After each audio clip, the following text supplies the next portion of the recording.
So, the new grinding event, Operation Overlord, just started. This time we have to farm 35,000 points every 2 days and 6 times in a row to get our hands on the Churchill Aviary. Now, 35k points is a big number, especially for just a 2.7 premium vehicle, but let's not talk about that. Instead, let's see how we can help you farm points faster. Today I bring you 3 lineups that I tested and which are extremely free-to-play friendly and fairly easy to use. The first lineup is the Glass Cannon budget lineup. The centerpiece is the VK3002, accompanied by the Ostwind for entire duty, the Schurer Emil, this one is my personal contribution, and the ME410 B6U3. Now, why 5.0 Germany? First of all, the VK is very easy to acquire and to use. At this battle rating, if you happen to be in a down tier, you will one-shot any T-34, KV-1 or Sherman that gets in your way, and in an up tier, only the most armored vehicles will resist your gun. But the best part is, since the M18 recently went up in BR, the USA can no longer use it to spam planes. Worst case scenario, only 5 Hellcats can spawn at maximum. After a whole session playing this lineup, I have a victory rate of over 90% of my matches, with an average score of 2000 and plus points. Just make sure you flank and use your mobility to its maximum potential and you'll rack up kills very easily.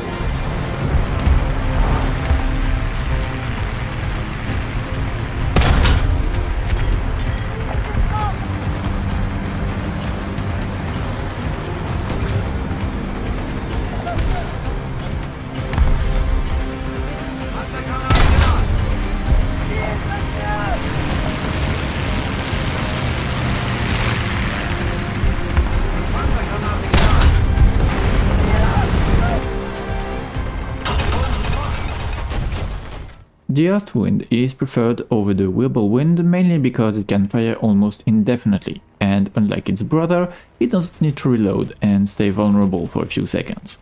Of course, if you feel more confident in the Whirlwind, feel free to switch to this one instead. The Schurer Emil is just here to one-shot anything no matter where you shoot at it, but honestly, if you're good in the VK, you won't really need it. Finally, the ME410 B6U3 is here to act as free-to-play variant of the DO 335 B2.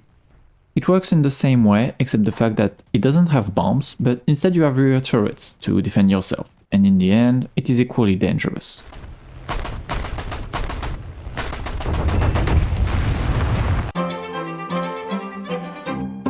The second lineup is for the aggressive players. It contains the Jumbo, the M36B2, the M4A376W, and the plane of your choosing. I think 5.7 USA, despite losing access to the M18, remains a very solid lineup to farm the event. For this one, the strategy is slightly different. Here the goal is to adapt constantly to any situation. Partial or full down tier? Go Jumbo. Are you expecting Tiger 2s for dinner because it's a full up tier? Use the Jackson and negate their armor with Hit FS. You want to be versatile? Use the M4A3. Now, as you can see, there is no anti-air in this lineup. And that's because, as the USA, what are you without planes, huh? So this last spot is reserved for the plane of your choosing. I have a messed up tech tree, so I use whatever I have at my disposal, but feel free to slap a better fighter or interceptor in there to make sure you control the skies.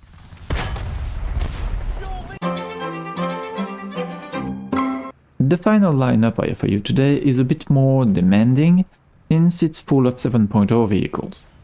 So let's call this one the I invested a lot of time already in War Thunder and don't mind playing at that tier. Russia's 7.0 lineup is a danger for everything that, well, isn't on your team. It is a high risk, high reward type of lineup. You have the T-44-100, which has an amazing gun to take care of most threats and the mobility required to flank if necessary.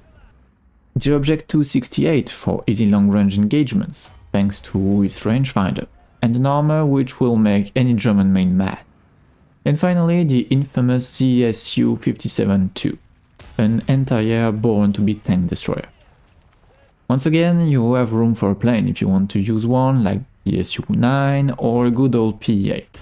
And this one is up to you and to what you have unlocked in your collection.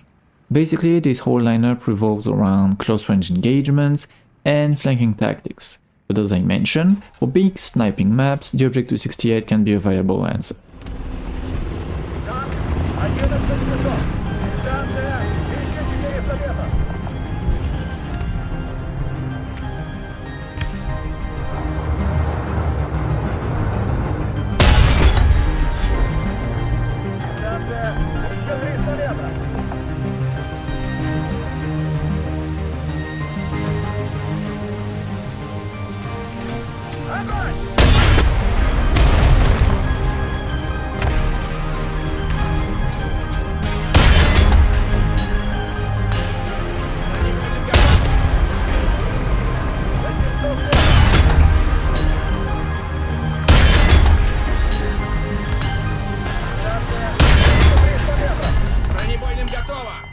Just be careful that, in the case of a full up tier, you start facing some scary vehicles, and, well, you won't have such a good time. So that's my recommendation for this event. I think at least 2 of the 3 lineups that I recommended you today are fairly accessible and don't require you to be a god at War Thunder to make a decent amount of points per game. In the end, use what you like the most and what you're good at. I didn't mention top tier because I don't play it and it's not very accessible for new players, but if it's where you shine, go for it. Plus you get a slightly better modifier for playing at that tier. Finally, ask yourself if the Churchill Aviary is worth it. Probably not, honestly. Or if it's just a collector's item. There are other games out there. You don't need to force yourself playing War Thunder for 12 days straight just for a vehicle which will probably be mediocre. All I can wish you is to have a happy farming if you play the event. I hope this video will inspire you to try those lineups and of course to have a successful grind. With that said, I'll see you soon in the next one.